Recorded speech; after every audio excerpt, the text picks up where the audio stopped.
Okay, buddy, that's our little red button saying we're rocking and rolling. Thanks for joining me, dude. Hell yeah. Well, you had me on yours, so it's only fitting that we should have you on ours, right? That's right. Well, we gotta be doing these more often, back and forth and back and forth. I gotta get the studio set up, I guess, so I can do remote ones too. Yeah, and I will explain. So, ladies and gents, Chris is hung up at his shop, but rushing home to join us, so he should be coming in at some point. But okay, buddy. Well, I thought a good place to start. There's so many different points that we could do this from, right? But I'm like, maybe going back to when you and I first stumbled into each other and like what you were doing in life is probably the best place to start introducing this whole saga of shit. You really think that's a good idea?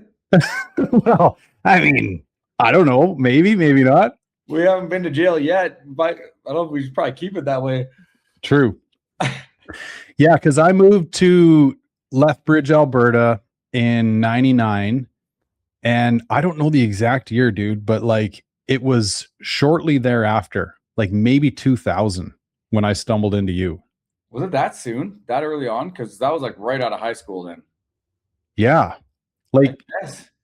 okay. So, and to just kind of set the stage. So I go to my automotive service technician training in Lethbridge, Alberta at what used to be called Lethbridge Community College, AKA Last Chance College. Now I think they've churched it up. They call it like Lethbridge Polytechnic or something like that. Choked it up. But, so I show up not knowing a single soul in town. And I'm living on the west side, which for anyone in Alberta that knows Lethbridge, you kind of know the terminology. But anyway, living on the west side of Lethbridge. And I decide I'm going to shoot out for a little cruise one day in my 5.0. And so off I go. I didn't know this at the time, but there are 2 Ford dealerships in Lethbridge. So I just pull into the one thinking this is probably the only one. And as I roll down the back rail of the parking lot, I come across all these Fox bodies, SN95s. I think that's probably about the newest. Yours might have been it. Yeah, actually. I think it was. Yeah, yeah. That was the terrible one. Yeah, like honestly, there was probably 13 cars. Yeah. Stang. Yeah. That could unfold later. So I'm like, what the shit is going on here? So as luck would have it, this guy comes out in a Ford Aerostar van. So this is like literally giving you some date stamps for like what was being driven at the time, right? Like Fox body SN95s were damn near brand new, right? Yeah. So anyway, this guy comes out in an Aerostar van. Well, as it turns out, this is our good buddy, Pete Schakowsky. Rest in peace, brother. All right. But, all right. Yeah. He comes out in this Ford Aerostar van. And, well, Pete must have been, I think his background was like Scottish or Irish or something, because he was a little redheaded, fiery fucker. Pasty little shit. Yeah. Like his idea of a tan was a sunburn. Yeah. Through and through. So he comes out and introduces himself to me, and I'm like, dude, are all these cars for sale here? Like, what's the deal? And he goes, no, all these guys that own them work here. And as it turns out, you were one of them. And you were in the wash end of it, right? The detail end? Yeah, I got fired for stealing change out of the customer's cars. Just looking for some Dr. Pepper money. Oh, I think they're paying me like $4 an hour. So I'm like, they came back and like, hey, did you take a bunch of loonies out of this guy's car? I'm like, yeah. That's a tip. Fired. So yeah, that didn't last very long. So yeah. And anyway, it was shortly thereafter meeting Pete, I run into you. And I want to say it might have been like getting into summertime, like May, June-ish. And we ran into each other. You had your yellow, what was that, a 94 or 95? I think it was a 94. Yeah, SN95 with the 3-slit this way. I wanted the other ones, but they had that one. And the tri-spoke Antera wheels. Right. Gangster. 100%, dude. They look so terrible sitting still, but they looked so sick when they were spinning. That's true. Yeah. Yep. Massive too, like 17-inch. Yeah. Right. So yeah, because you had that because why I'm bringing up the summer is we went down to your cabin in Whitefish that summer. You got a good memory, dude. Oh, buddy. I mean, well, sometimes it's like a steel trap, other times it's like cheesecloth. Yeah, But mine wiped. But yeah. so run down to Whitefish, Montana, where your mom and dad had a cabin, and hoop it up for the weekend. And it was funny too. I don't know if I even told you this side of the story, but I had broken up with my high school girlfriend at the time, and I was kind of licking my paws and feeling sorry for myself.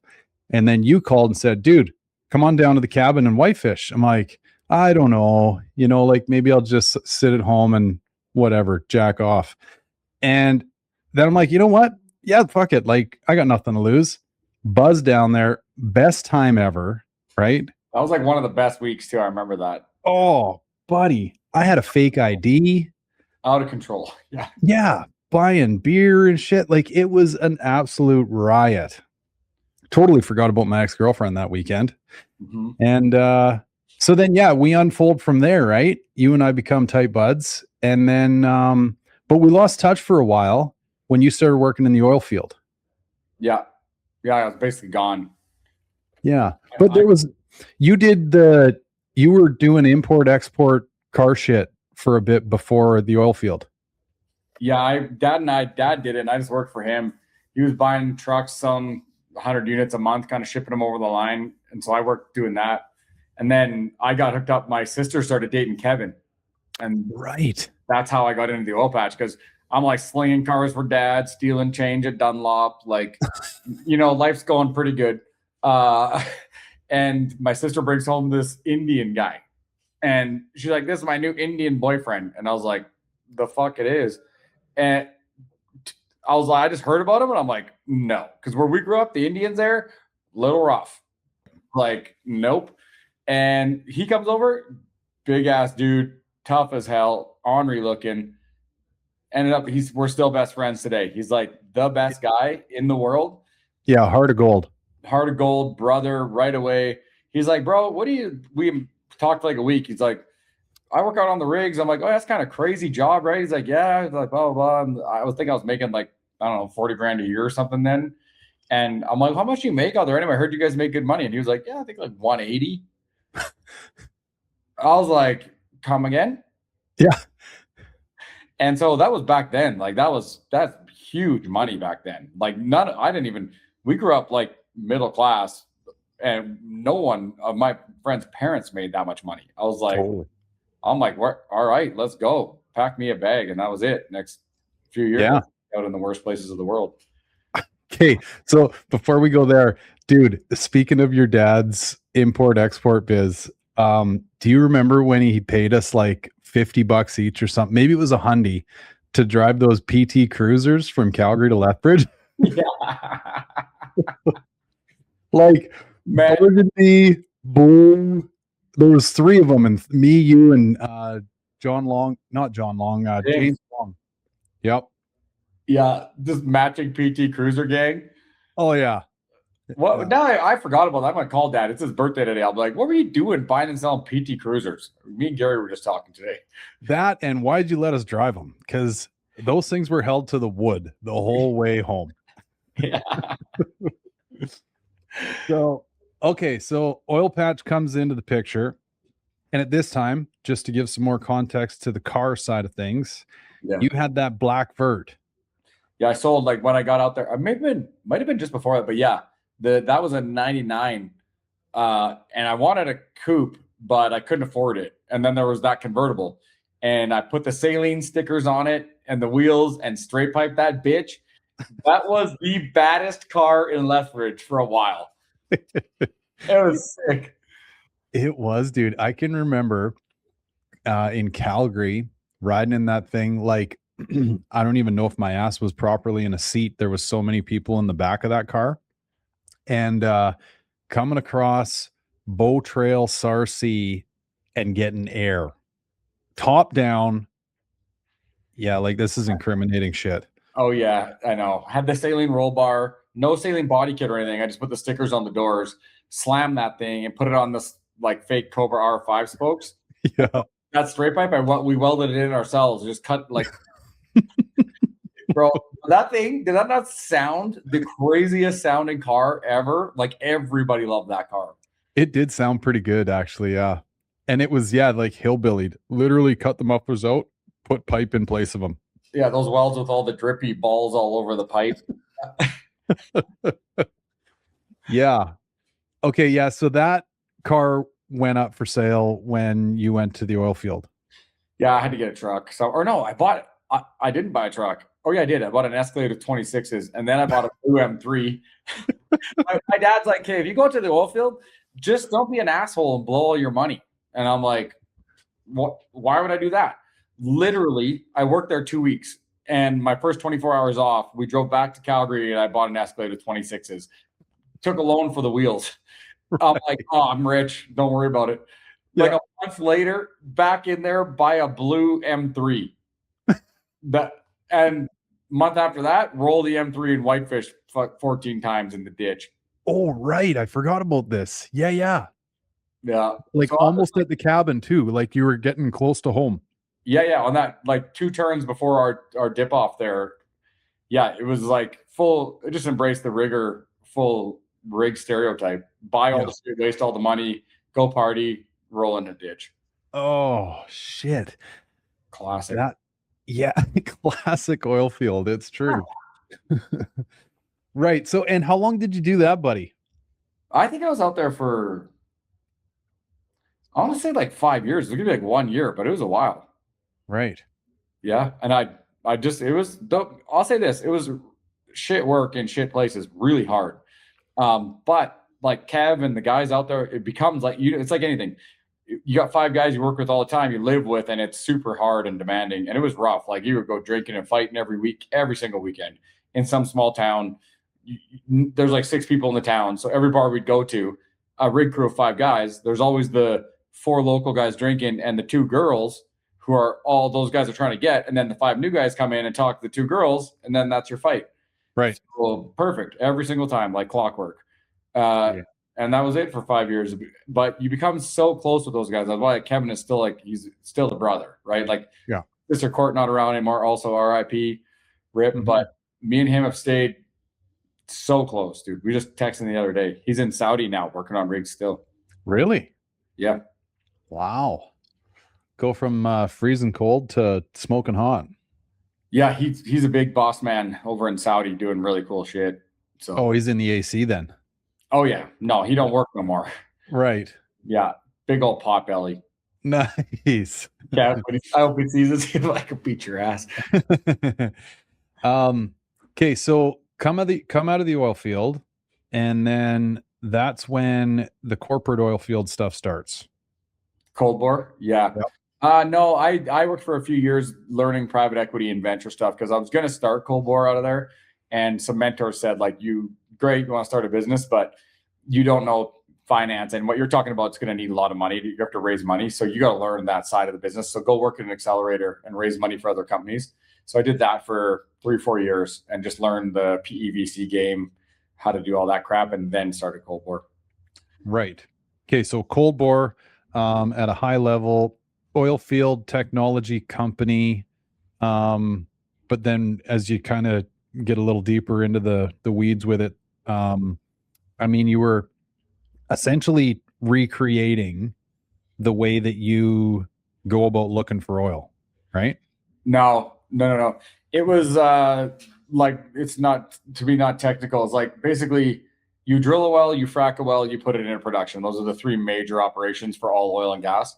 We were in the fracking world, and we connected all of the major service companies on a frack site, because a frack site's like a small city, and there's tons of companies out there all interacting, but no company had ever made a communication system for everyone to connect to format all that data, and then to be one pipeline back to Exxon's headquarters or Chevron's headquarters. And I learned that from working out there, right? And so I just was like naive and stupid. I'm like, that's $1 billion company. I'm going to make that. That can't be that hard. What's so hard about software? Yeah. Fucking asshole. Yeah. Yeah. 13 years later and $50 million later, I got fired from my own company spectacularly, like a movie. Right. Summed it up. But it became the biggest enterprise communications company in all of the US and still is. So, Right. yeah. So do they still have any Canadian operations at all, or it's just mostly all US? They're still headquartered out of there. Yeah. Okay. But Yeah. mostly US. International, both sides. Right. Okay. So moving past that, the firing, the spectacular firing, Yeah. you decide, because you had, I guess maybe just to fill in more gaps of the story, you had moved down to the US with Cold Bore, and then this whole unfolding happens, and then you're like, what now? Yeah, Texas. And I was in Texas for a few years running the company, and it got quite big. And then that whole thing happened. And then, but my visa was attached. That was crazy because, like, one day you're the CEO of a $300 million company with 250 people and living in Texas in a big fuck off house downtown. Next door neighbor's the CEO of Conoco. You made it. Lamborghini, Escalade, all the shit. Big old mansion with a pool in the backyard. And at 8 of that Thursday morning, 8 a.m., you're all there. By 9 a.m., I got called into emergency board meeting. I won't disclose everything because it's a little contentious, but that's it. You're fired, and of your own company and house. Everything was in the company name for tax reasons, all this stuff. So everything is gone at the same time. So like cards shut off, computers shut off. Don't talk to any employees. All of my 6 lawyers were now their lawyers that were like warning me on shit. My people are like, it was over. Like I had a backpack. They're like, don't go back to the house. Don't go in there. Don't talk to anyone. That's all Cold Bore property. If you do, you'll be sued, blah, blah, blah. You know, I'm like, okay, well, what do I do? They're like, you're an adult. And I was like, so I have nowhere to live. No, I'm like, my whole life has moved here. My banking, everything. It's all shut off. All in the company, everything, including my visa. Oh, 1A visa. And I just had to like sit there, literally went out on the park bench and with my little backpack and sat there for a while with my Starbucks getting cold. And I'm like, yeah, what the fuck just happened? I'm like, I guess I just go home. Thank God I still had my house in Canada. And so I just like booked a flight on Expedia and flew home. Fuck, Hero 20. Yeah. Jesus. Yeah, a bunch of legal and lawyers and all that after that. But I mostly ate pizza and didn't talk to anyone for 3 months. Yeah. And tried to figure out what the next step was going to be. Yeah. I don't even know if I was in that. I was like, yeah, it's crazy, man. Because your identity, your life, like I had a big lifestyle, big paychecks and all this stuff too. And everything just goes away in a heartbeat. You're just like, it's just shock and awe for a while. You don't even know. I don't know. I don't even know when I slept or when I got up, what day it was. Just, I was the dude, man, from Big Lebowski. Right. Let's go bowling. Jesus, dude, that's wild. Yeah, because I mean, speaking of that whole identity thing, you know, you kind of become like, you're no longer just Brett Chell when you're immersed in something like that, like you're Brett Chell from Cold Bore. You know, like it's almost like in the 1800s, you'd introduce yourself as like the town that you're from, you know? 100, dude, you're right. I hate that. I mean, it was good lessons now. My life has changed 180 and it was the biggest blessing ever. But I would introduce myself. I'd be like, hey, I'm Brett. I'm CEO of Cold Bore. Kind of what I would say. It's like weird, but that's how everybody knows you because we have a big presence, all this stuff. You're like, oh, he's the CEO. Yeah. It's really weird, but it's not healthy either. But what I don't, yeah. Yeah. I know this kind of gets into those like heavy concepts of ego and all the rest of it, right? It's like, yeah, you can really, and like it'll happen without you knowing as well, right? Like this is kind of like how people wake up one day and they're 300 pounds overweight. You know what I mean? It's like, holy fuck, how did that just happen? You just, yeah, your reality changes completely. And yeah, man, that's crazy, dude. Yeah, it was a wild move, man. And like it just progresses slowly. It's like the pot of boiling water with the frog, right? Because like, I don't know, I'm gonna start Cold Bore. It's a great idea. That was 13 years earlier. But So I raised $1 million. Oh, everyone's celebrating. Oh, that's raising $1 million. That's a crazy amount of money for a company to have. I've never run a company. I was really good at raising money because I was a fucking snake oil salesman, but I know how to run a company. Now, good thing I have integrity and I follow through, because that company was almost bankrupt 5 times, and we were $3 million in the hole multiple times. I had 100 employees when we were $2 million in the hole, and I'm out of my account. Just everything we got, everything, and I'm like, fuck.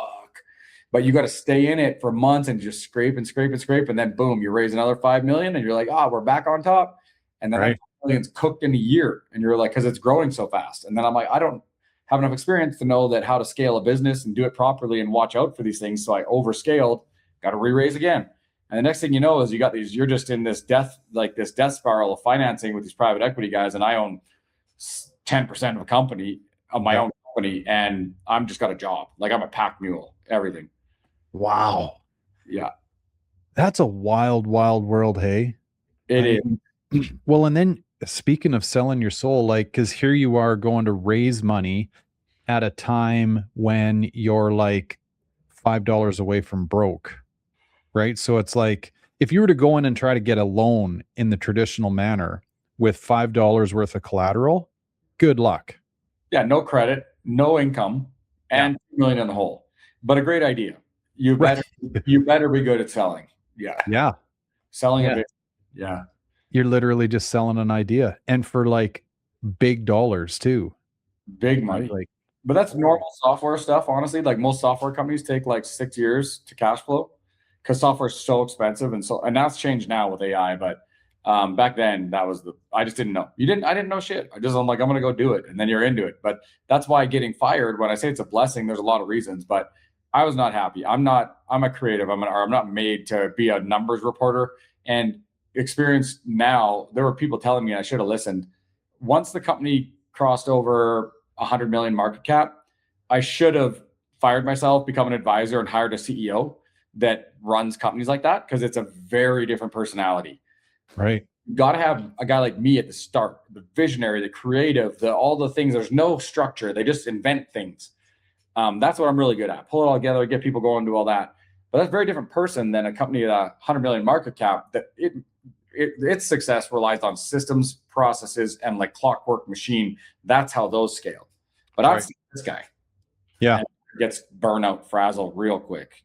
Right. Yeah. It's at that point you need the 13 different CPA degrees from fucking Harvard and Yale and whatever else, right? Versus just the wingnut. Yeah. I could just become an advisor, and I would have been way happier. Be like, I'm going to pay myself the same amount of money, but I'm going to go be an advisor in the Bahamas, and you run it. But no, out of a sense of duty, I was like, and ego, I'm like, if I got it to 100 million from zero, that's the 0 to 1 million is like 10 million is the hardest. But after that, I'm like, I could take this thing to 1 billion. And you're ambitious or whatever. And I legitimately, it's funny that, like, I call it destination anxiety. Was like, I'll be happy when, or it'll be enough when. Right. It's like crazy, because someone explained this to me, a coach of mine, about how this happens. The destination anxiety happens when we're like, I'll be happy when my company started from 0 and it goes to 10 million market cap. You are the guy at that point with the experience level of 0. And so 10 million seems like a lot. But as you do the work to get to 10 million, way before the company gets to 10 million, you've gone through all of it, you're doing all the work. So the value or the revenue comes after you do all the work. So you become the guy that 10 million doesn't seem that hard anymore, because you're much more experienced. You're way better at running stuff. You're way more competent. You've got a bigger network. So by the time you get to 10 million and you start to pass it, your company hits 10, this doesn't seem like a great achievement anymore. And you've got a little momentum. So you're like, okay, just get to 20. Right. And then the cycle just repeats forever. Ooh, yeah, that's a vicious circle, that one, hey? Yeah. But I mean, at different levels, I think like anybody can appreciate that. It's like, okay, I just got to put in like 3 more months worth of work, and then I get vacation and I'll be happy. Yeah. Or, I'm going to save up this money, and then I'm going to buy this car or buy this golf membership. I'm going to do whatever, and then I'm going to be happy. I don't think anybody is ever happy when that happens. Nope. Never. Never. And that's what the firing that was the main thing it taught me. And I had to come to Jesus after this because it was so abrupt and dramatic, and life like wiped me out, depressing, all the shit. Didn't talk to anyone, didn't leave my house, ordered Domino's for 3 months. That you got to get it together. And at some point you're like, okay, fuck. But what it does then is like, I was 42 then, and I'm like, I gave up the family, the relationships. I was on a plane every single week to some different part of the world. And so just nothing ever, that's what I really wanted, was the family. Right. But I wasn't acting that way. Like the company was the priority. And so when it all gets just ripped away, the universe, I truly think, was giving me what I wanted. It was like, you want a family, you want to be happy, you're a creator, an artist, you love being social, you want to do art, and you love supercars, and you love like old warehouses and your friends. Time to get fired, brother. Because I would have never left. You can't. I told everyone I would drive it to the moon. I didn't want to leave. It was too much money on the line. Like when I got fired, there's 20 million in performance warrants got cooked that day. Gone. Jesus. And all the equity. And so, but it's like that. It took that level of, I honestly think the universe did that because I'm so hard-headed and was so ego-based that I thought I knew and could force anything. Mm-hmm. I could force the universe to bend to my will. And it had to do something that dramatic so that I had no choice. It's like, you must surrender. Wild. And so when you surrender, surrender looks like Domino's for 3 months, and I'm like a mess and I don't know what to do. And then, but when you get it together, you're like, okay, I'm 42. I've got one more crack at this. And I'm, after that much time and that much of a, you're just like, I am not doing this again. Because your fear will be like, oh, I'll just go work at Exxon. They offered me a job, $500,000 a year, plus all the shit. Okay, that's safe. Dude, I can't have a fucking job. Right. Completely unemployable. So I'm like, nope. And that's when you're like, one shot here. And everyone always tells you, do what you love. You'll never work a day in your life. And I'm like, and the one thing that the whole cold war thing, the most value was that destination anxiety thing. I was always waiting for the big exit because I thought I needed 20, 30 mil or whatever to buy the life I wanted. Yep.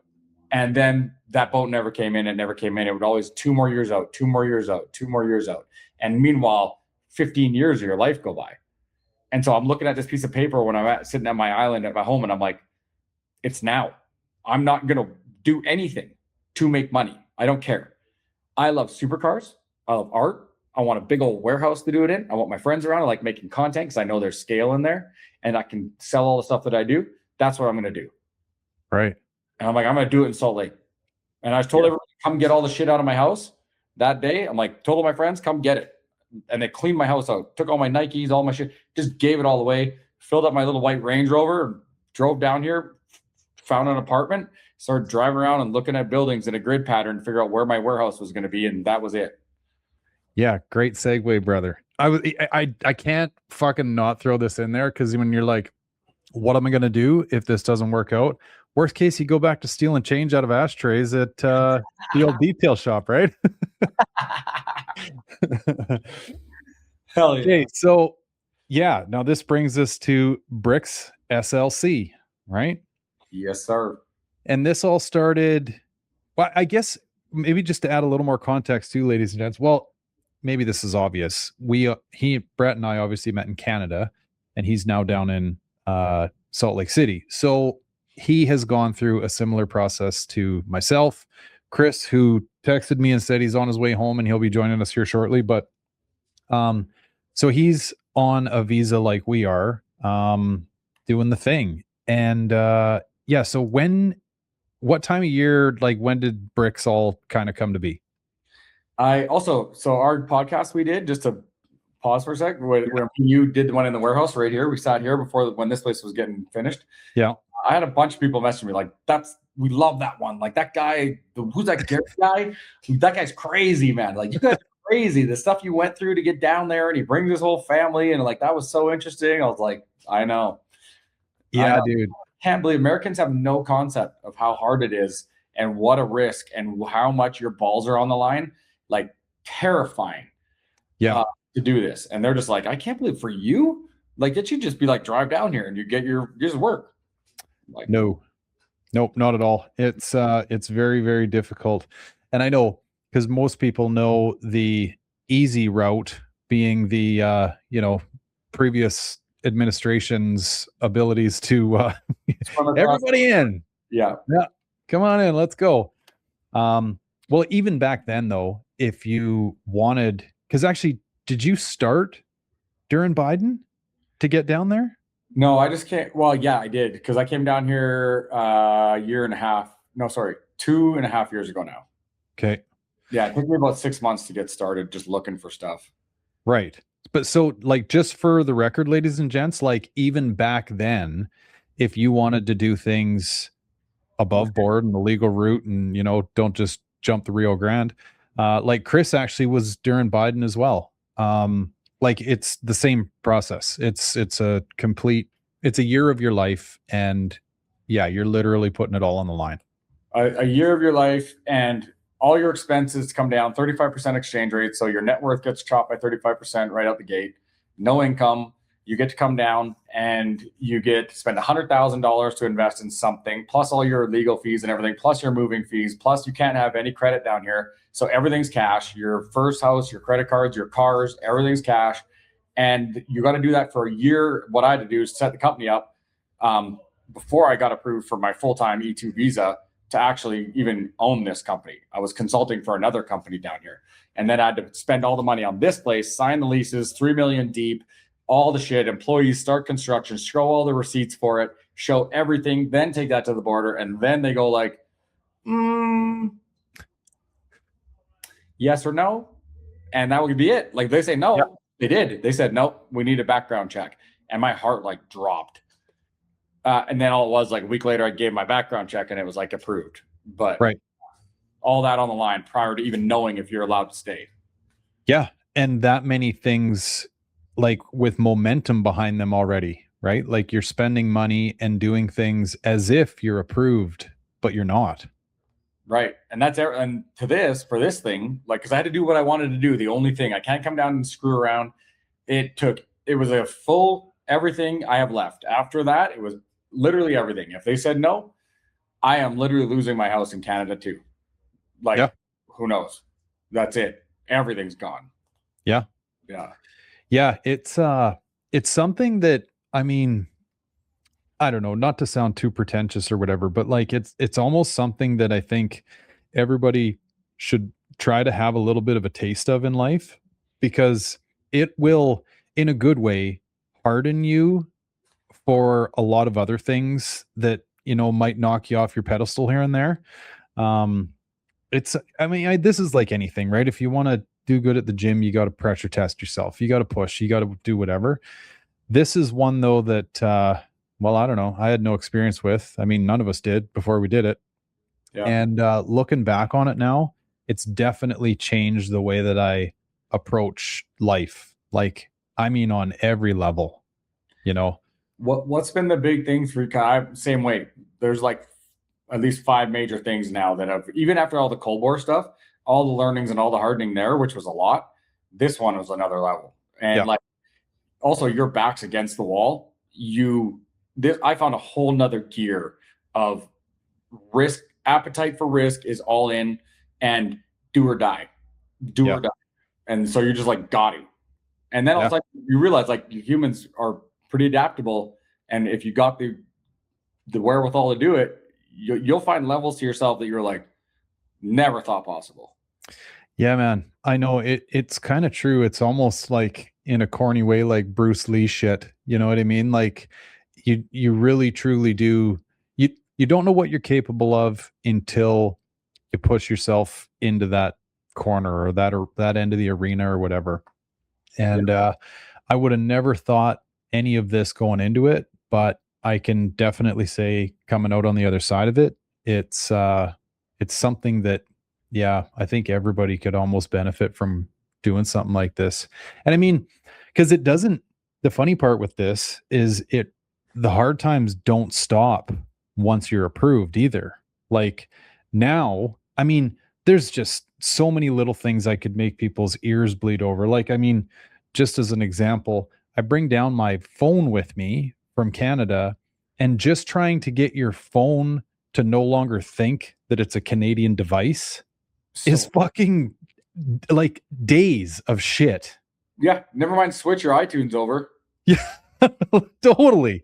Bro, I was like, what? I have to delete the whole thing, then wait for all my subscriptions to end? Yeah. Like I have one that goes for another 10 months.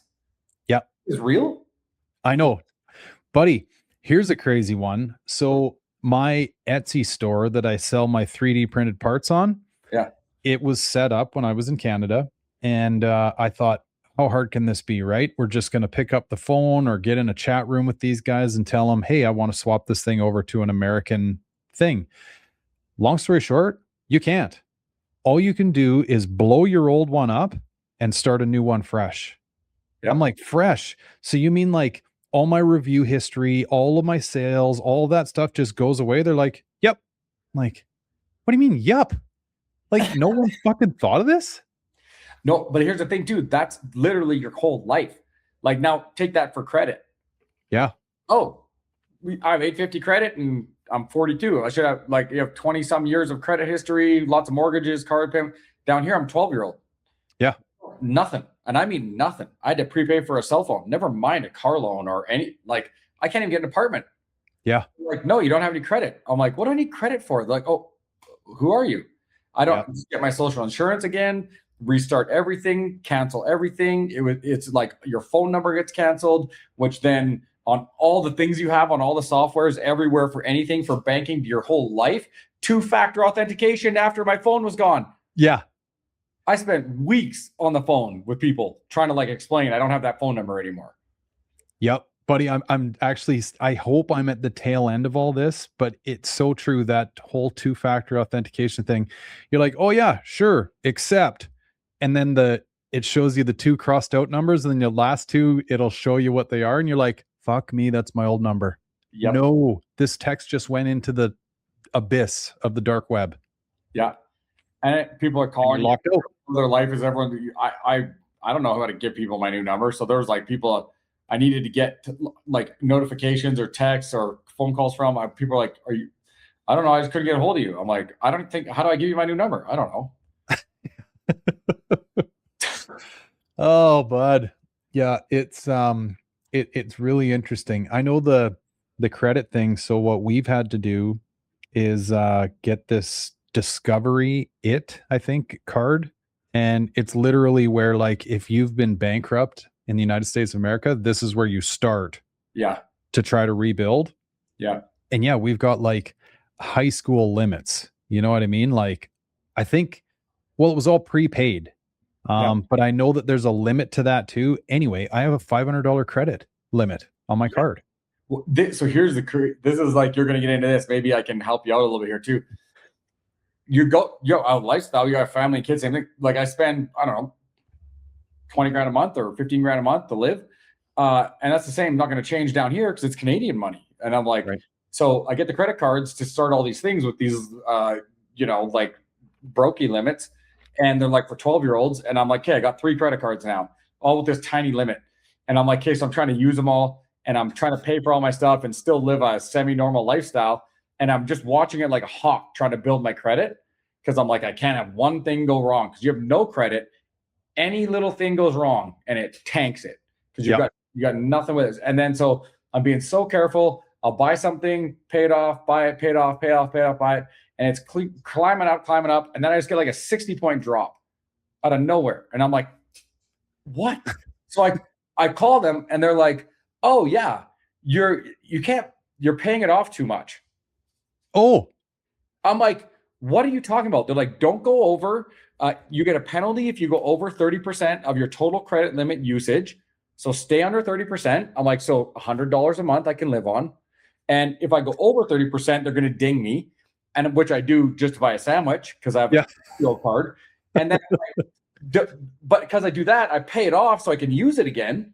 If I pay it off to 0, they ding you again. They want you to leave 10% usage on it. Don't go below 10. So I have like this sliver of $6 to operate on. Like, otherwise my credit keeps going down. Right. Fuck, buddy. Bro. I actually, with my $500 limit, I don't know. I think I could probably do the loose math and say I've probably already screwed this up. But I bought a tank of fuel for my truck the other day. And I'm thinking about it in the same way you are. It's like the more I can swipe this bitch and pay it off, the better. So bought actually, before I bought the tank of fuel, I bought a sandwich or something that day, and then I bought a tank of fuel, and I'm like, oh fuck! Like I think I just went over not over the limit, but over that 30% threshold thing. I'm like, shit. So then I'm trying to log into this thing to be like, can I pay it? Well, it takes a handful of days, like it's the credit card game. Yeah, they 3 days to post. Yeah, right. And then 3 days to pay it off too. You got this 6-day swing of shit. Fuck sakes. It's crazy. Anyway, yeah, it's ladies and gents, it is a wild, wild world. And we're not saying any of this for whatever you to feel sorry for us, but I am. it's it's definitely not for the faint of heart. Yeah. So okay, buddy, bricks. Bricks. So the idea comes to you to well, I remember you telling me that it wasn't like the idea came to you, but you're just going like kind of off that whole 5-point idea chart that you had, right? Want to be creative, want to hang with the buds, want to like old shit, warehouse, whatever, supercars, and hopefully the outcome of all this is we can turn it into something I can eat with, right? Right. Yep. Right. That was like my commitment. I'm like, these are all the things I love, and if I do all these things, like my exercise that I wrote, the sentence I wrote down to like really I was like, that's the thing I have to follow. Is if I had let's say I always said, because my thinking before was when I get the 50 million, I'll buy the life I want. I'm like, okay, let's switch my mindset. Let's say I'm not sitting at home in sweatpants with pepperoni sauce on my shirt, broke. Yeah. And I have $50 million. Okay, switch that mindset. I have 50 million bucks today. What am I going to do now to kill time? That was it. And I'm like, I'm going to go buy a warehouse. It's going to have supercars. It's going to have street art so I can paint. I'm going to hire a media team so we can get distribution and do a bunch of content. And I'm going to build a bunch of offices for my friends to be in there. And then they're all going to pay to share in the cost. And I'll cover all the costs of this thing. And we'll get more media because we can cross-post each other. And then I'll sell all my art and all my cars, and the media company will make money. Right. Let's go. Pack it up. Okay, shit. Not to kind of go back, but I say this all the time, buddy, and it's funny hearing you say this too. So whenever you're having one of these deep concept related conversations with somebody and they're like, yeah, like this all sounds great, but how do I find out what I really want to do? Like, how do I find out what my thing is? What do I love? Yeah, 100%. And my go-to is like bang on with the way you did it too. It's like, okay, I'll ask him a question. I say, what is your number where you would be happy for the rest of your life? And I said, there's no holds barred. You can tell me $10 billion if you want, whatever the fuck that number is, give it to me. They give me the number. I'm like, okay, here's a check. You now have the money. Cool, right? Maybe you go for a couple weeks, celebrate in Vegas, do whatever, right? But on the first day of the third week, after you blew your brains out and partied and did whatever, now what are you going to do? Right. And that's where you go like, fuck. See, because this is kind of that whole like retirement, like bullshit that people talk about it. Like, okay, yeah, I'm going to get to retirement and then I'm going to be happy. And it's like, okay, well, what are you going to do? I'm going to golf. Really? Every fucking day, you're going to play 72 holes. Yeah. Yeah. I'm like, what happens if you can't get a tee time on Tuesday till 11? You're going to sit there drinking coffee, driving the wife nuts. Yeah.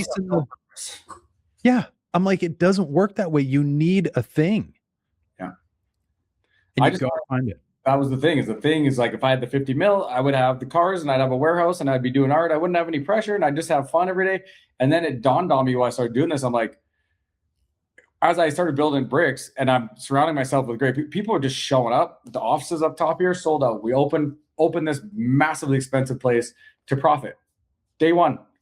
Wow. It was like $1,000 in revenue the first day. And I'm like, crazy. And it's just climbing. Now the car club's starting. Those guys are coming. Now the events are starting. They're coming and more people are coming just working here. And it's like, it's because I'm in service now. Like I want this place to do the things for them. And that's where I find a lot of purpose now, because I wanted to have $1 billion company before. That was for me. And I thought if I paid 250 people salary, that I was really doing them a service. You're not. They can get a paycheck anywhere. These people, I'm not doing this for money. because I've done the money thing and I was miserable and I got that great lesson. And so this is what I want to do every day. And so what's crazy is then it clicked. I was like, I made it to the point where I don't care how much money I make, which is crazy to think about from a guy who legitimately chased down $1 billion, spent 15 years of his life dedicated to that. Because now I'm like, I'll get a little fancier car or a little bigger house as this place makes more money. But where would I be? I actually did exactly what I wrote down on that piece of paper. So if I get 0 or 100 million, I'll be here. This is where I want to fucking be. Yeah. Every day. I'm like, I win. Yeah. Yep. Now I just gotta not go broke. So yeah, totally. I make it sound a little easier. These months are a little dicey because I just found out a sprinkler system I have to put in is 150 grand. So back in the hole. Back in the hole, bitch. Yeah.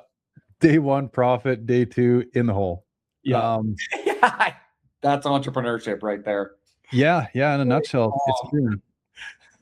But buddy, it's I don't know. This obviously resonates with me, and I'm anyone out there listening to this that is on this style of path, because it's I know you kind of catch yourself as you're explaining it, and you go like, "Shit, I'm really making this sound easy," but until you've done it, I guess it feels hard. But then once you do it, you put yourself out there, and it actually kind of works in some way that you hoped it would.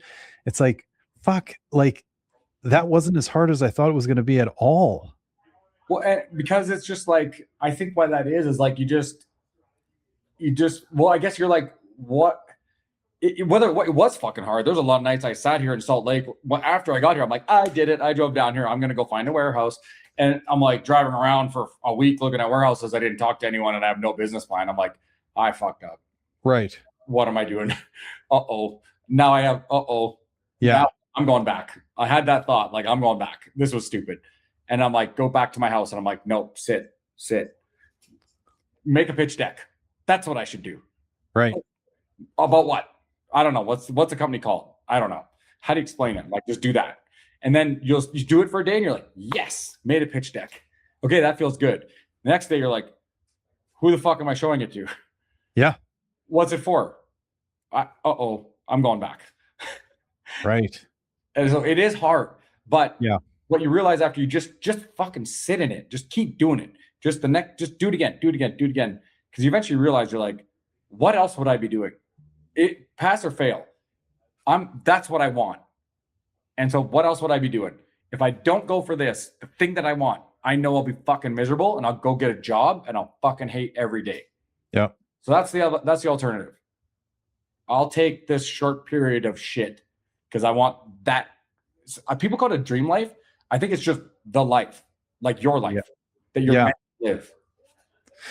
Yeah, buddy. I think so too. I know, like going back to my retirement rant there, it's like, I think one of the secrets to life is finding a way to get where like you feel like, well, no, you don't feel like you're retired. But I think if anyone's being honest with themselves, retirement sounds fairly miserable. So we should almost redefine this to like, retirement is doing what you want to do every single day. I made a promise to myself, not one more single day. This was after my one sentence there. Like if I had the 50 million, part of that paragraph I was writing is, what's the one main thing? Like that was the goal, right? And what's the one thing I'm going to what's my one hard rule that I am not going to do? Because that's really important to your goal, right? Define the one thing that is the for sure cannot happen. Because that's going to be your default when you're weak. And when you make that promise to yourself, you're like, you look at it and you're like, I promised that wouldn't happen. Right. And I promised to myself was, I will not spend another fucking day of my life doing anything that I don't want ever. Every day of my life must be only what I want to do in that moment. Yeah. Or doing something that's going to allow that to happen. Because nobody wants to call the sprinkler company and pay that bill or whatever, but it's going to allow this to happen. Yeah, there's a period where you got to do the fucking shit. You got to work out before you get muscles. But that, you know what I mean? Like, yes, that is the thing. Is like, I'm in service of my goal or the goal, right? Yeah. And it's going to be a period of service to the goal. But then for the vast majority of the rest of my life is that goal. And once this place is built, like it already now, I don't want to fucking leave here, dude. I'm here till like midnight every night. And I'm like, got to force myself to go sleep. Yep. I'm like, I don't want to sleep. I got too much opportunity here. And there's supercars. I'm going to arrange, and I want to do a supercar rally. I want to get the McLaren. I want to go paint this picture. I want these guys to come in. I'm like, do I got to sleep? How do I stay awake more? Yeah. But you know, buddy, like a weird thing happens when you're in that mode where all of a sudden it's almost like the old adage of like 8 hours a night kind of goes away. And I think it's probably because, like, I don't know, you're just literally living that dream, like all you want to do is do that thing. Like this is, I don't know, you could probably chalk it up to something to the effect of like being in love, right? Like this is the only thing you want to do. It's like you'll forego sleep, food, whatever. It's that same essence. It is. And so where are you at, like with what's crazy is watching you build your shop. I got such a I'm watching you wire up the lifts and stuff, and I'm like, doing it. Yeah, buddy. Operating or like what's going on? Where you at? 100%. We're operational. I got the first 2 clients in right now. Yep. So we're going. But I'm actually in the exact same boat, buddy. Like there's this little joint down the street, the grill. Like they know me by first name because I like run down there to eat either during the day or the night, depending on kind of what I'm doing. And I'm here. I don't think I've been home before probably 11 o'clock in about 2 months. Yep. And like Pro and the kids come down, everybody hangs out. I had a fucking net. The kids are shooting in the alleyway. Like it's just, I don't know. Yeah. Like we're doing it, and we're loving it. It's this dream life. Like it's literally, I'm so proud, and I watch, and that thing I did, I'm so happy because you, even more than me, took a family through this, which is, mine is drop in the bucket compared to that. But to watch you have the balls to go do this shit is so inspirational. And that life comes. It's not that it's this fluke or a dream or whatever. It is that you just got to take the fucking risk to invest in yourself and do the work over and over and over and over and over. And it literally is, I believe this to be true, unavoidable. The universe will bend to your will. It will hand it. You just keep doing the shit. Yeah, I know, buddy. I get heady on that topic too, right? It's like, I kind of look at the universe almost like, you're paying to play, right? And the way you pay is by being willing to put yourself out there and I guess prove to the universe that you're going to back yourself into this corner with like no exit, but like that way. This is like a rat, when they put the fucking can on your gut and heat the top, like it'll eat through you. It's that style of I'm all in, like balls on the line.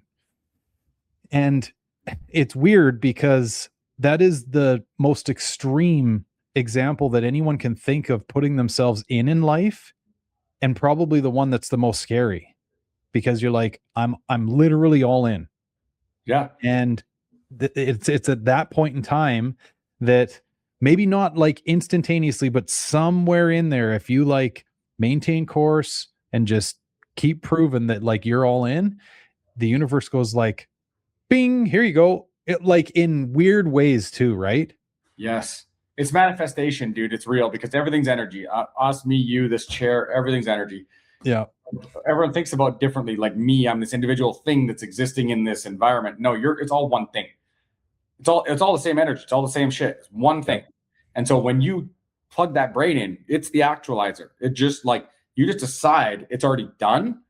All the one thing starts to form your reality. I'm like, it's that easy. It's like, but you have to be that clear and committed to what it is, because the universe knows if you're lying to yourself. The universe knows if you're full of shit. It's like the consciousness is the collective. So you cannot, you're only fooling yourself if you're telling people I'm going to do something and you're not that committed. But if you're like, fuck it, like that's it. I'm driving down, like I got nothing left. Fuck it. I'm homeless. Great. If I don't do this, let's go. And that's it. And that actualizer just starts turning the energy and the material around you into it, and you're not even in control of it. You just keep this thing turned on, and it just starts to build everything around you. And then we're like, oh my God, how did that crazy thing like I had crazy lawsuits, like big bills, like stuff almost ran out of money multiple times, and almost the visas, this, that, the building, the lease, the no credit. Like, how did I get this building with no credit, no bank accounts, no nothing? How did I get that to happen? How did this happen? It was like within a week of it needing to happen, every time, like 10 of them. Totally, buddy. Yeah, it's Christopher. Welcome, Brett, Chris, Brett. What's up, kid? Man?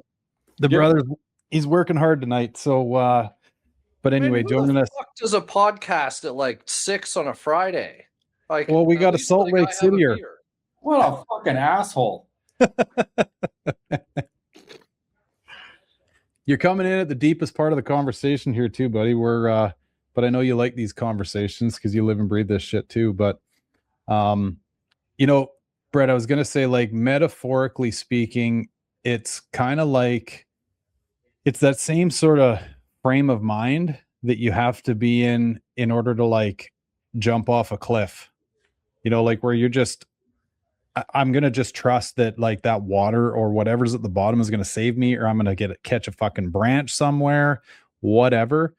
It's that level of like idiocy that you have to be willing to do. And like you said too, you can't lie to yourself, like, because the universe is the universe. I mean, it knows you're bullshitting. So don't just think that you got the balls to jump off the cliff. Like, you actually have to, like, I don't know, come hell or high water, you'll jump off the cliff and make it happen.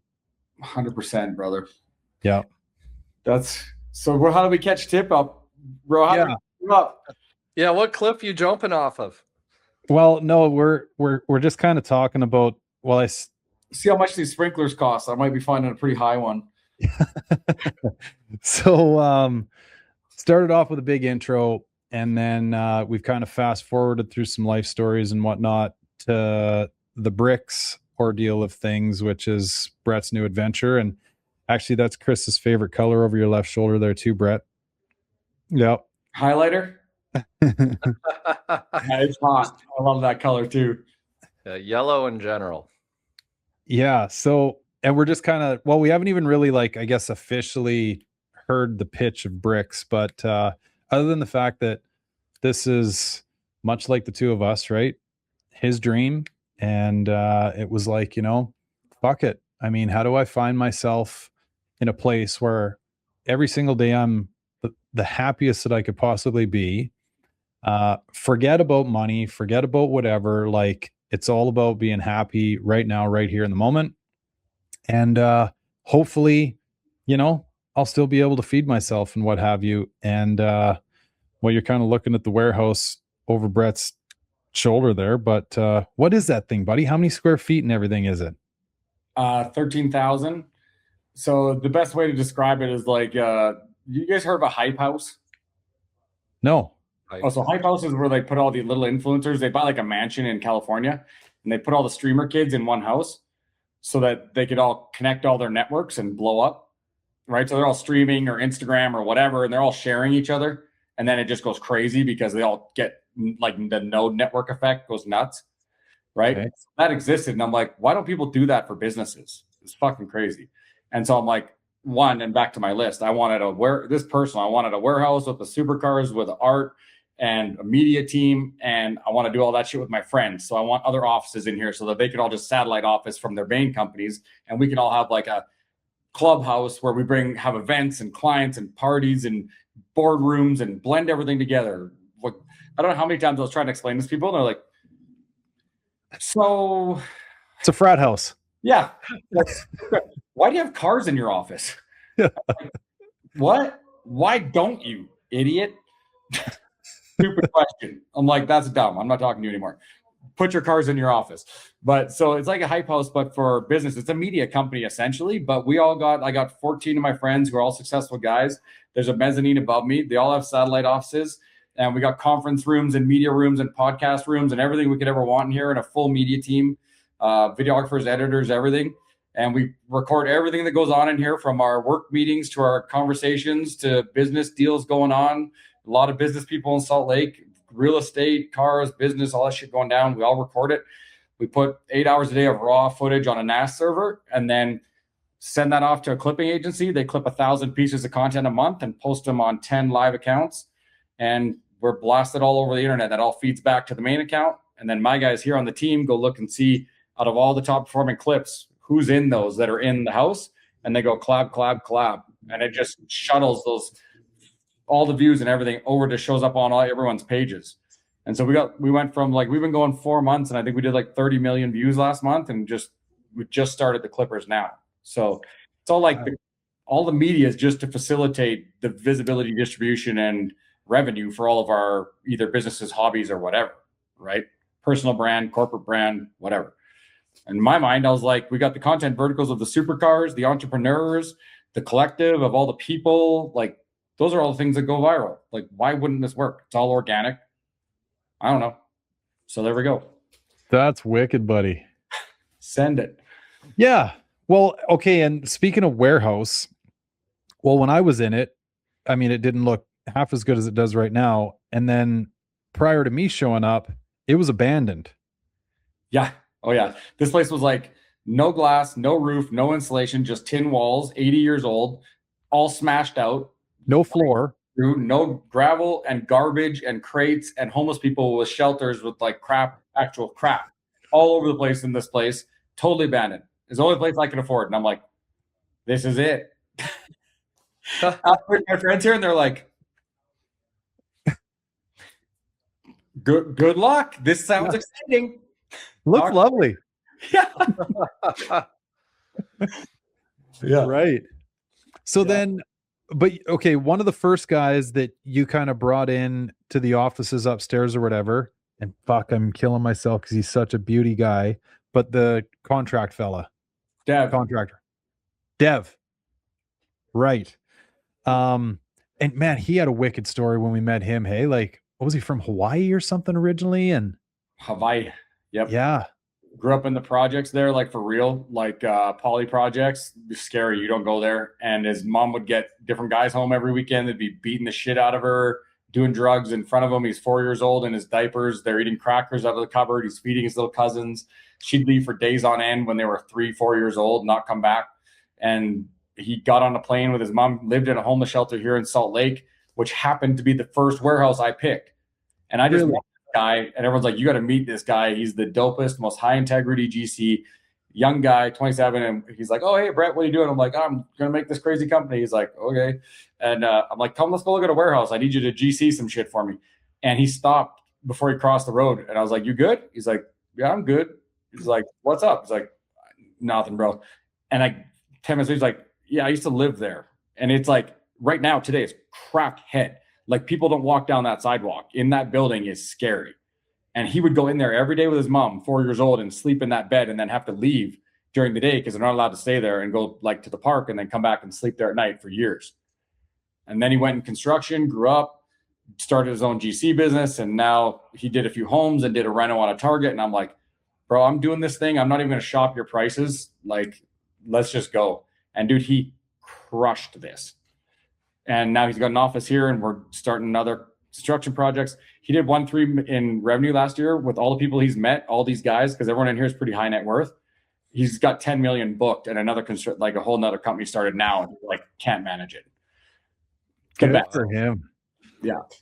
So this is an interesting concept, because when I was in Dubai, there was like these two towers. They were called Emirates Towers. I stayed there. Sort of like a Twin Towers type concept. And then one was like hotel, residential, right? And then the other side was the business side.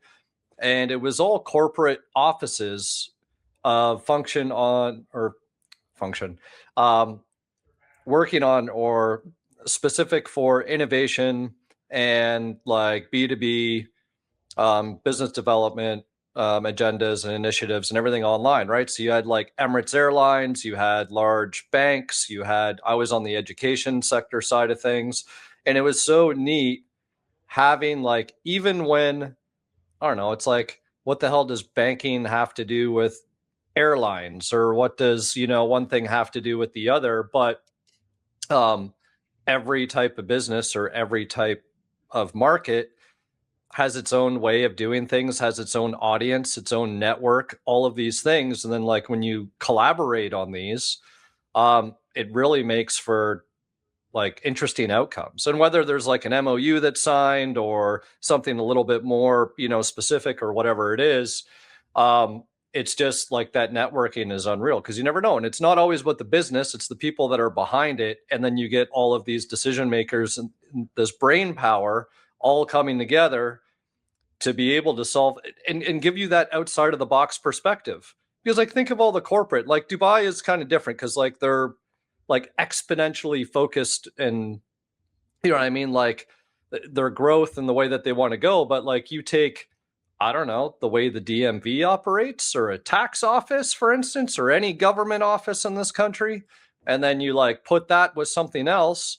And like, it doesn't have to be like, don't get me wrong, you got your NDAs, you got your, all those things like protect IP, but it's really cool. So I get it. I don't have to be like, what the fuck is that about? But I can understand why a lot of people don't get it.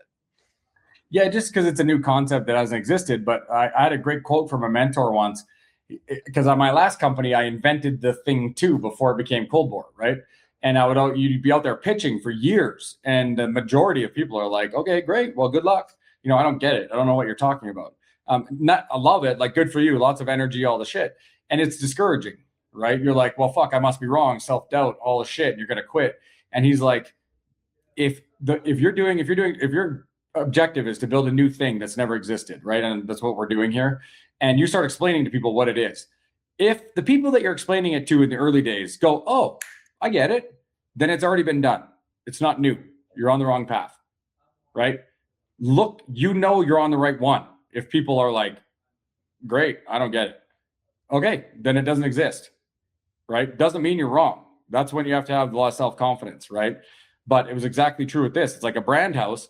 This will wipe out and completely disrupt the whole advertising and marketing industry because we're focused on the way we're doing media here is so much more scalable. And we all know, like, we produce media, right? Our socials, we're trying to grow it.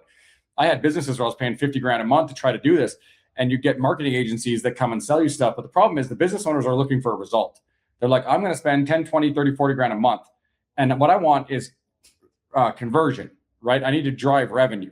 And all the marketing agencies companies are mostly creatives and videographers and all them that have a company.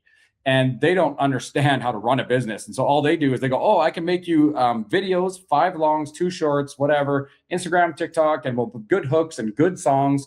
And they don't know what the business owner is really looking for. And the business owner doesn't understand the media world. So they think, "I got it." The business owner's like, "If I get all the views, I get all the revenue." Doesn't work like that, right? And so there's this disconnect where they're providing a service and these guys are looking for a result. And that's why that industry turns people over so often. They never have clients for more than 6 months because after 20 grand a month for 6 months and no result, you're like, "I can't afford this." The company's like, "It's too much work. I can't record that much. I'm running out of ideas."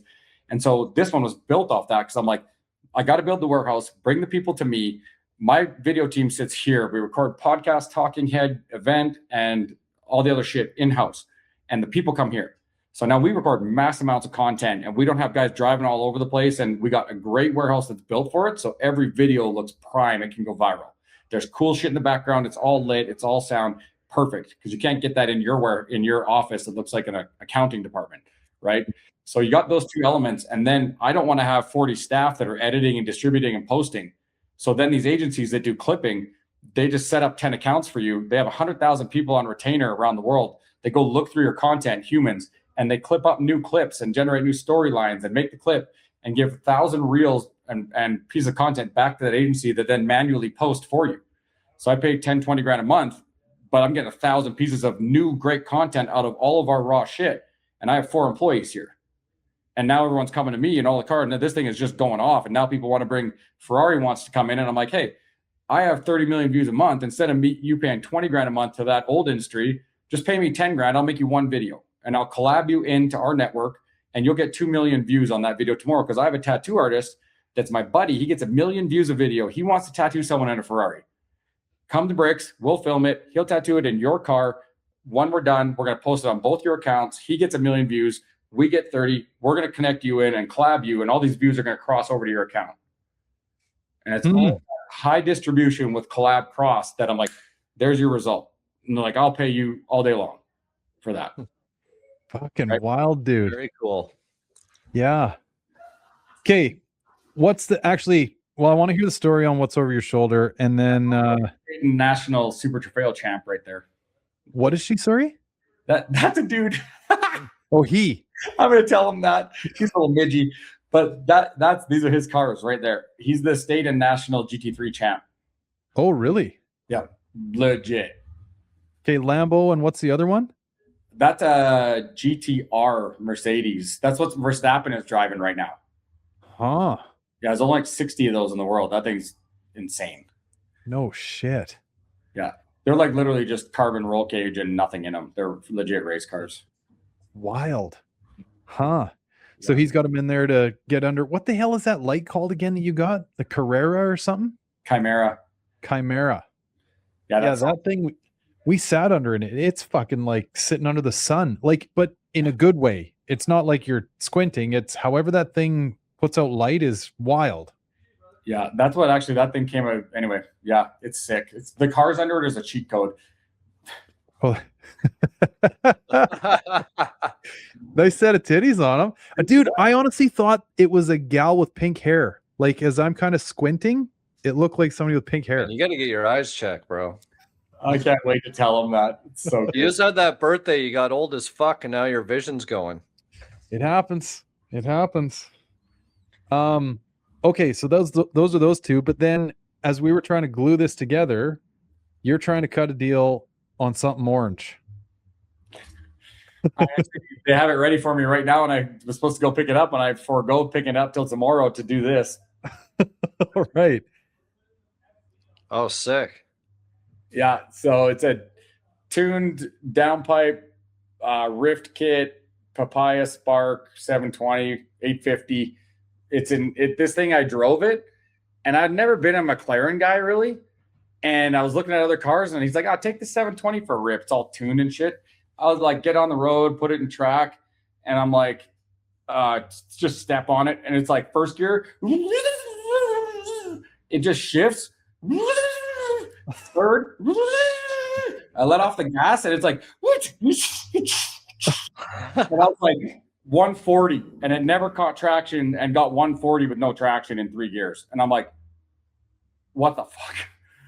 I'm buying this. Straight I think those McLarens, dude, I didn't know this about it. Like, I knew they were fast, but that car will walk down a P1 in its sleep. Yeah, I feel like they're sort of, what do you want to say? Well, they're kind of like the underdog or like underrated. And like as of late, I feel like there's a lot of people that are pleasantly surprised on how the McLarens perform. Well, they got billionaire doors. It's full carbon tub. Like, it is a hypercar. It's like 2.6 seconds, 0 to 60 out of the box. And like that car is tuned in 850, but dihedral doors, carbon tub, the cross-link suspension. It will walk down any Aventador, any Ferrari, like F8s, F9s, SF90. Like, that's the only one that it kind of runs beside is the SF90. The rest of them, it's just walking on. But like and they're just not expensive. Like the Ferraris are all gone to the moon. And I mean, not expensive is relative, but for the money, I don't know what other car you buy. Like, I just had no idea until I drove it, and it is like honestly scary. I was like, give me this car right now. Now, we all know about the gremlins and all the shit, so we'll see. Right. We'll see. They're kind of almost the like, because I can actually remember in my parking lot downtown in Calgary seeing a couple of them every once in a while, and like I hate to explain it this way, but like I actually do have a very special place in my heart for this vehicle manufacturer. But McLaren's kind of, for me anyway, like the Audi of hypercars, because I've always looked at Audi and been like, Audi is such a subtle brand, and it's a very responsible brand. It's a very respectable brand. It's, you know, you can trust the cars.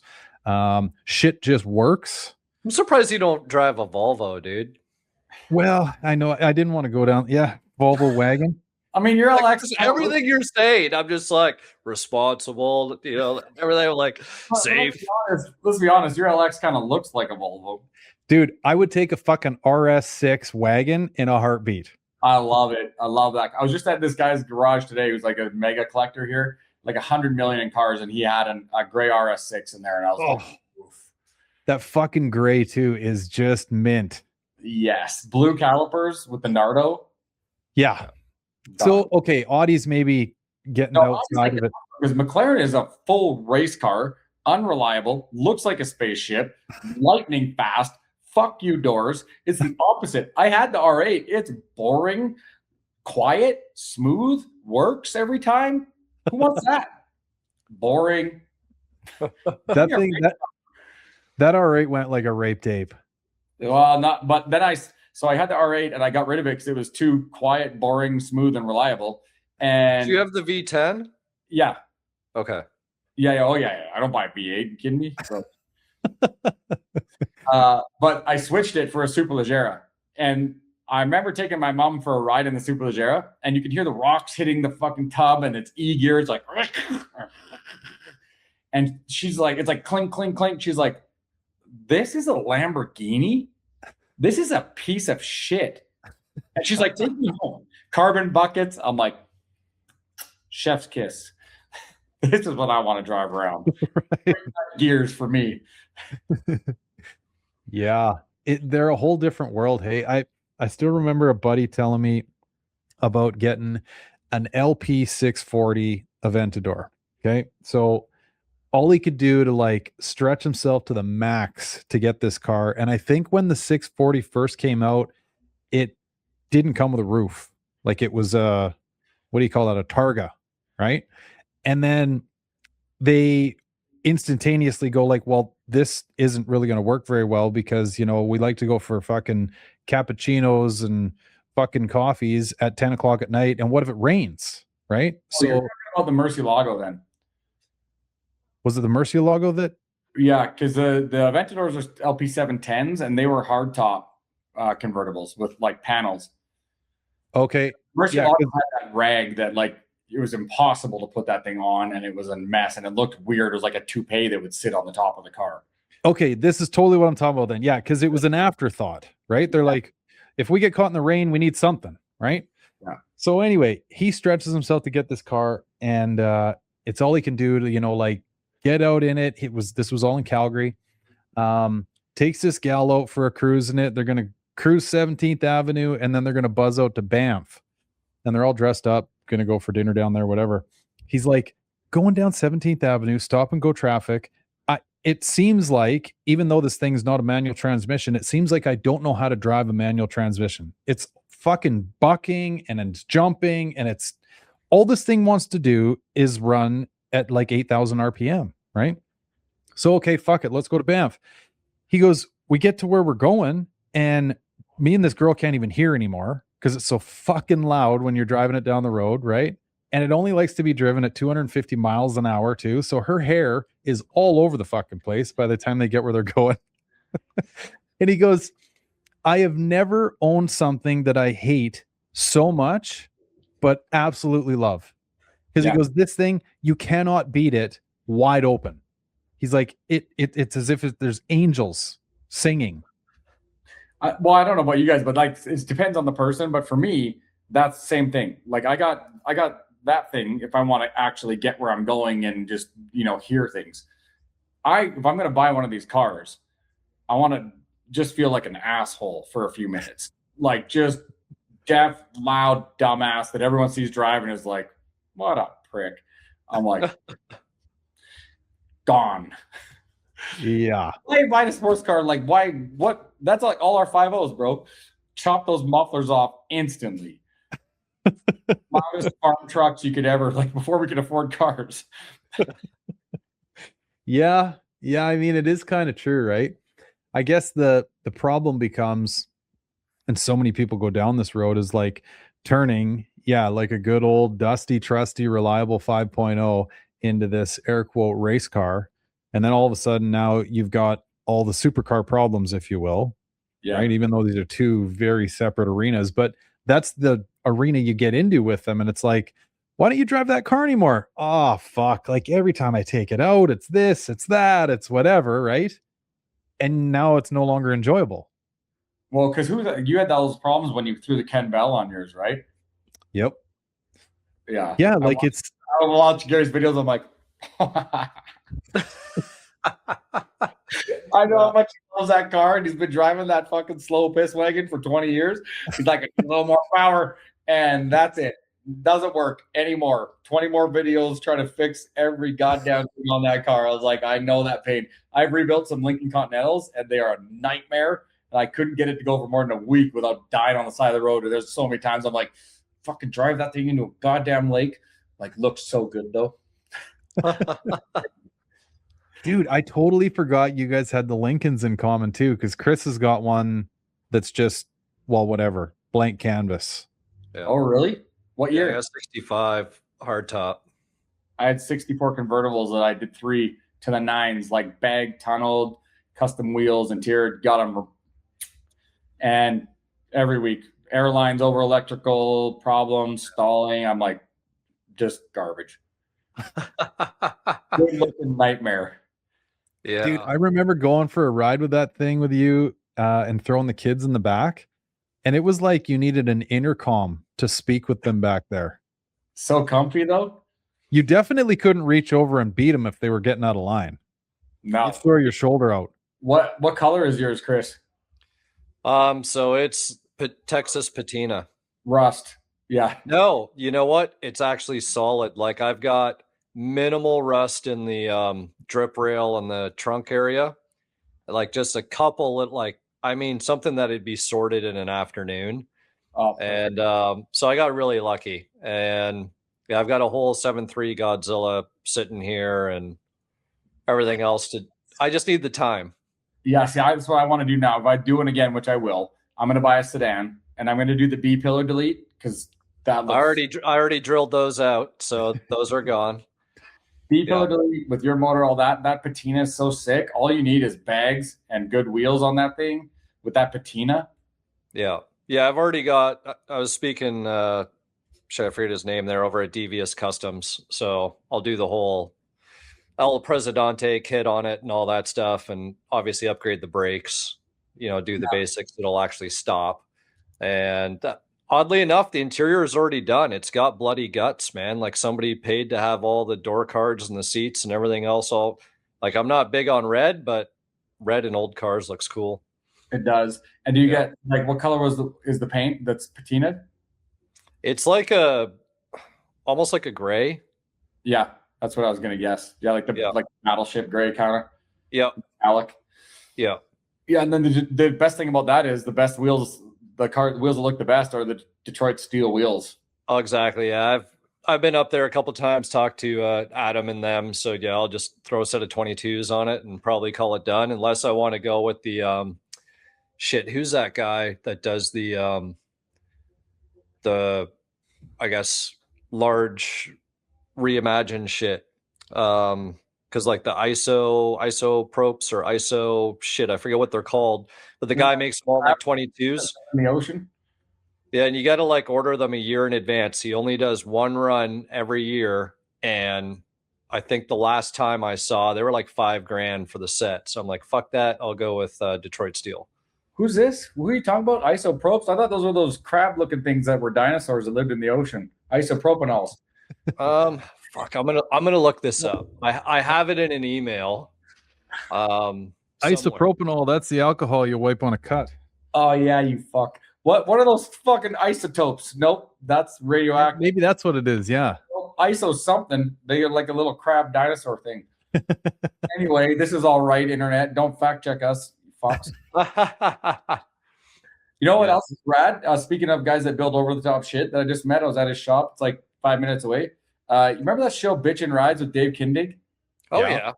Yeah, he lives right here. I met him the other night. I had Bud Light with him for 4 hours. He showed me all his crazy Corvettes and everything. Hell of a good guy. He's like, I'm going to come over and shoot my cars on your light. We'll hang out. I'm like, sick.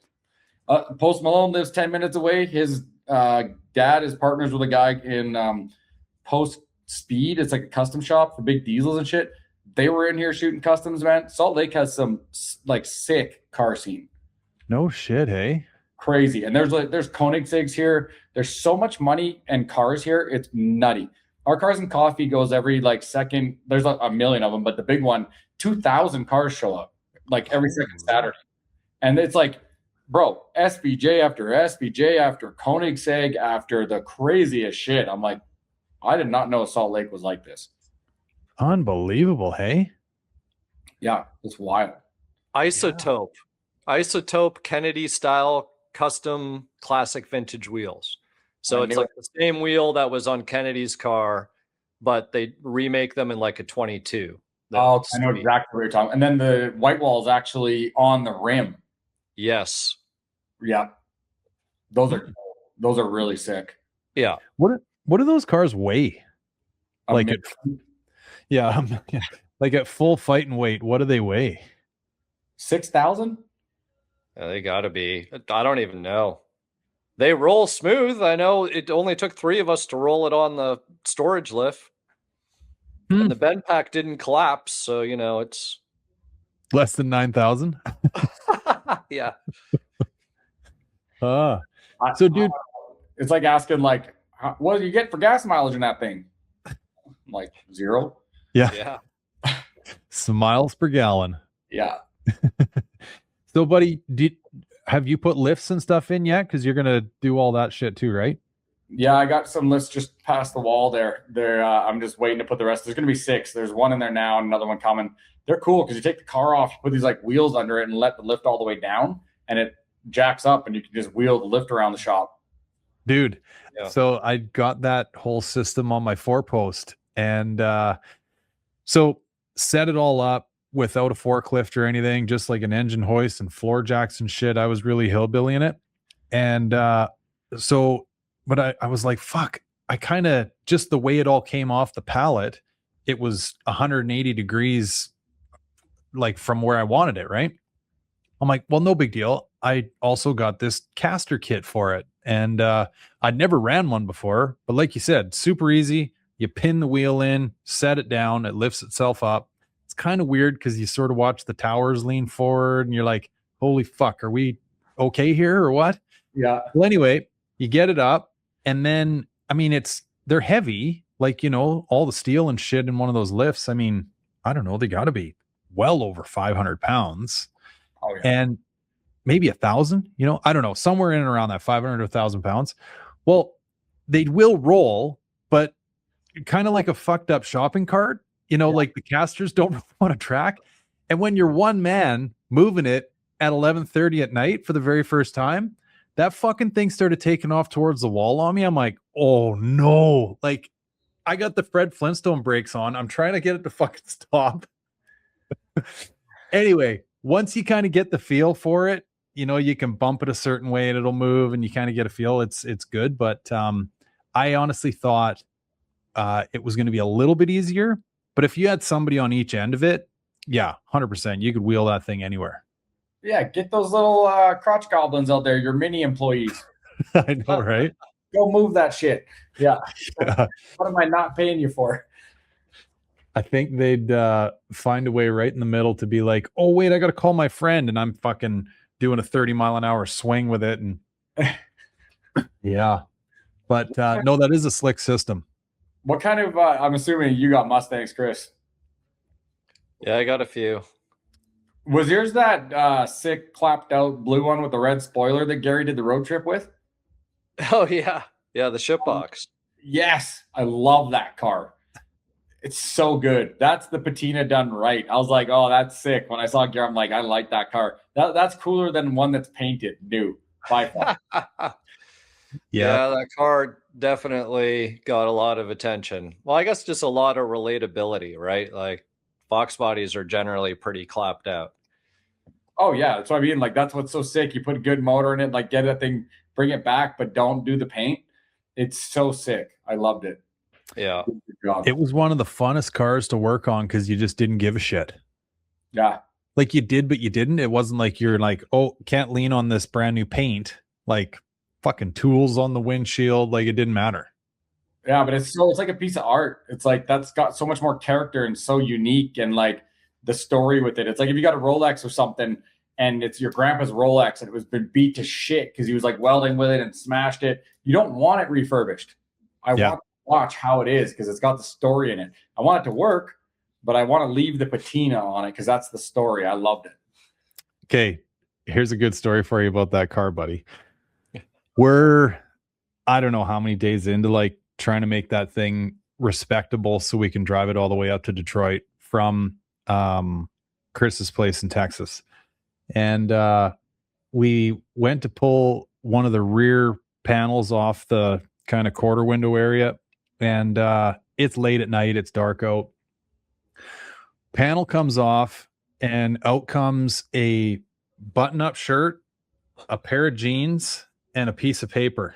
Like, huh, no shit, right? So hold the shirt up, definitely female shirt.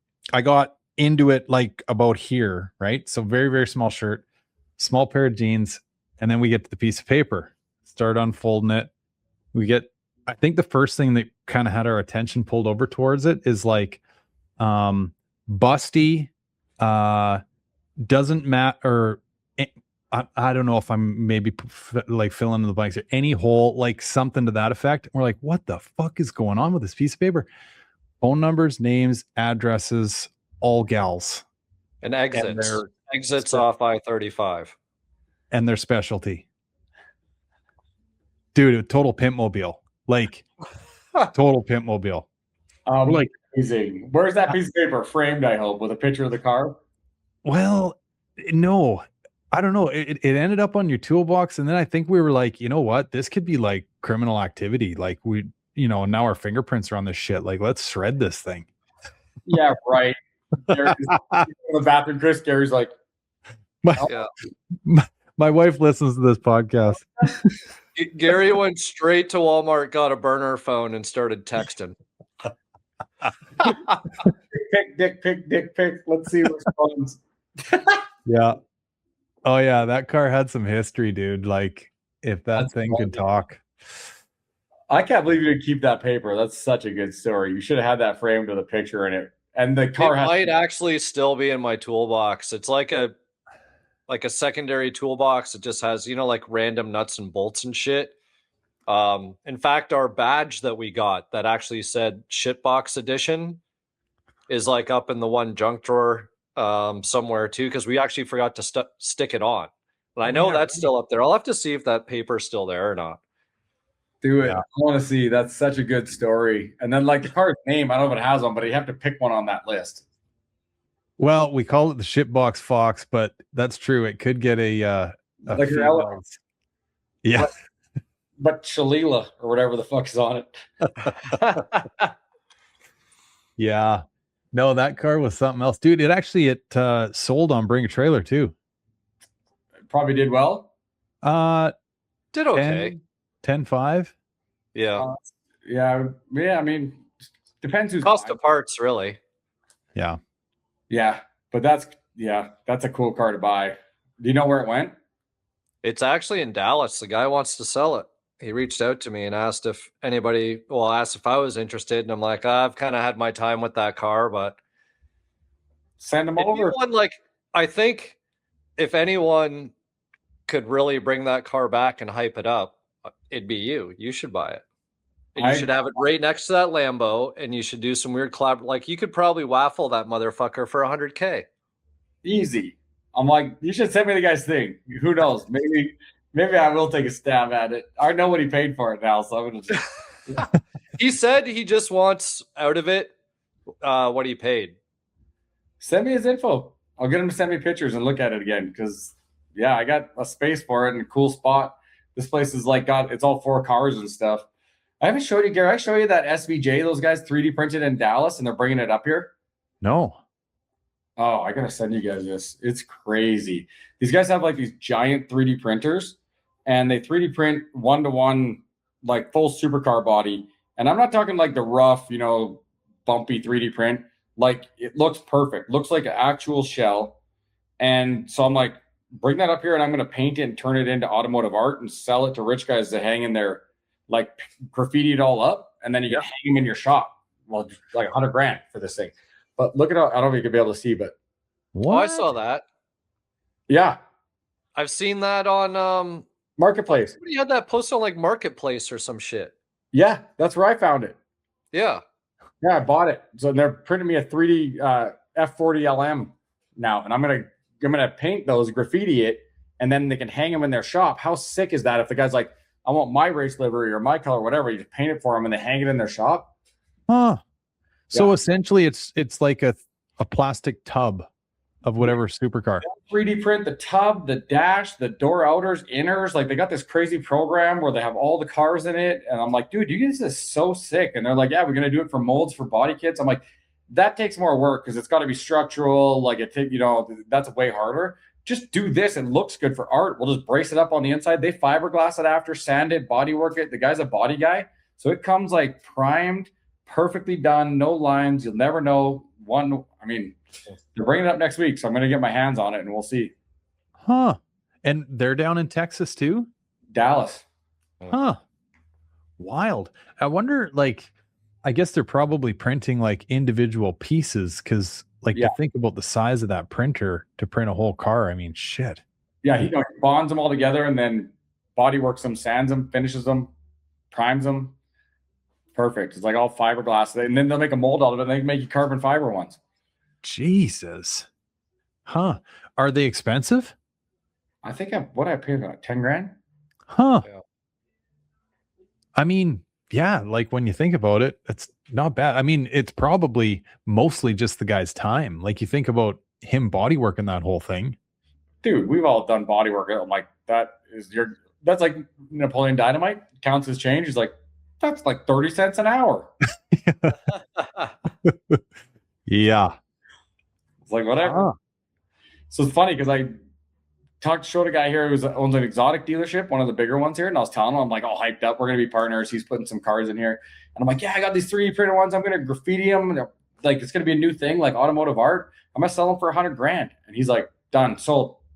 I'm your customer, 100%. Shook my hand. He's like, done. I'll take it, put it in there. You'll sell 10 of those. That was it. What a talking piece. Like you think of that in a dealership hung from the ceiling. Right?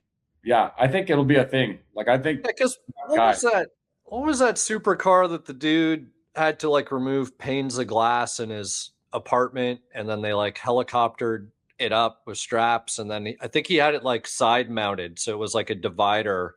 that was a Pagani. Pagani. Oh, Pagani? Yeah. Okay, yeah. The black root divider. Yeah. Yep. Pyra. It's like a $15 million car he turned into a wall hanger. Yeah, so like there you go. Why 15 mil when you could do it for 100K? Yeah. I don't know. I think it's cool. Like shit. And those guys with that kind of money, like that's such a unique thing. Especially if those guys can print to order. It's like, I want my very specific car printed like this. I want to do an F40 LM because I want to he said we could make it so it's legit body kittable. And I'm like, okay, well then I'm going to buy a 355, rip the body off it, throw that on and make my own F40, put like a 430 motor in the back of it. Literally, you can't tell the difference because an F40 is like a steel carpeted dash with a roll cage and a body kit. Yeah. I'm like, that would be an F40 motor on a 355 chassis with that body. You basically got an F40. You would never know. Huh. True. Yeah, shit. Technology, hey? Like, well, my buddy, most people that listen to this pod know Todd, Boosted 347 on the Instagrams there. He was trying to figure out a way that he could mount an electronic emergency brake, this whole Willwood system. It's kind of part and parcel of their big brake kit. And so he's pretty handy at CAD and 3D printing. So he takes it upon himself to 3D print a bracket out of plastic that he thinks will work. Dry fits it all, puts it on his car or whatever. Everything works exactly how he wants it to. Then goes to, I can't remember the name of this place now, but it's something like Give, Cut, Send, or Give, Send, Cut, Send, something. And you just send them the file and they fucking make it for you in metal. And it shows up on your doorstep like 3-4 days later, powder coated any color you want, whatever. And he's made his own bracket. It's like having the ability or the abilities of a machine shop just through your computer. Yeah, I know tech is getting pretty wild. Like the stuff that you could make, like if those guys can really make a body kit that's functional and they could build the molds and make it, they're like, yeah, 100%, we've done it. And I'm like, okay, so you're telling me then hypothetically, this F40LM you print, you can make molds and then make me a carbon fiber body for 10 grand plus carbon fiber, whatever that is. I could sell those all day long just to people trying to build F40s for 150 grand. Yeah. If it really works one-to-one and it's not all wonky, right? Yeah. What the fuck is Miracle Mag doing? Oh, you got a new plant. Got a palm tree. Is that a cactus? I don't know. I'm not a scientist. She's doing some decorating. Yeah.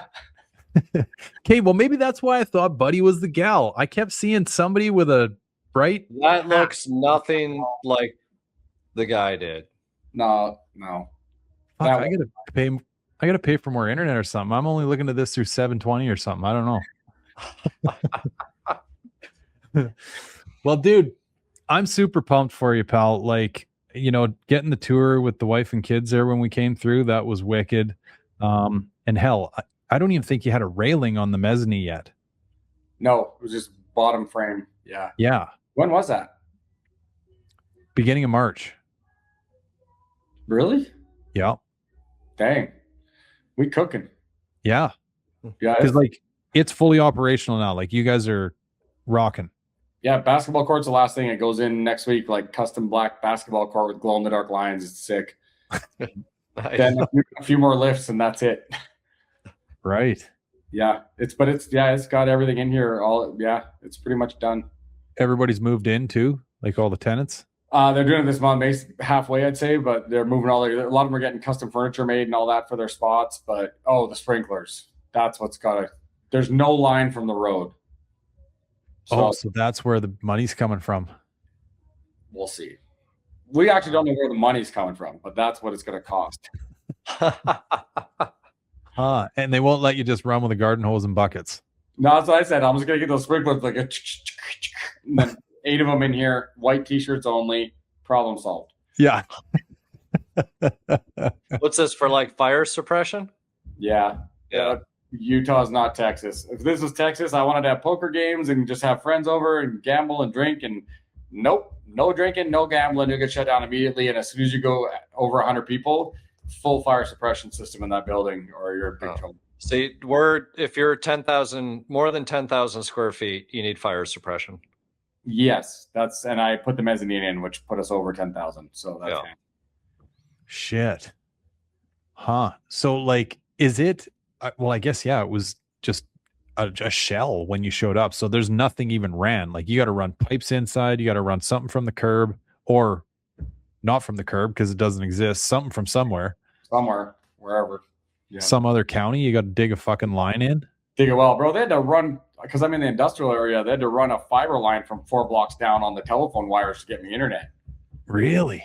Yeah, I didn't really think about all these things when I signed the lease. I just did it and started building shit. And I'm like, there's the quantum fiber guys, like there's no internet on I'm like, oh fuck, that's a problem. Yeah, we kind of need internet. Yeah, he's like, I could just run it on the telephone wire. I'm like, thank fuck. Yeah. Go ahead, please. Yeah. Yeah. Just zip tie it to the telephone wire. Bro, this whole place is zip ties.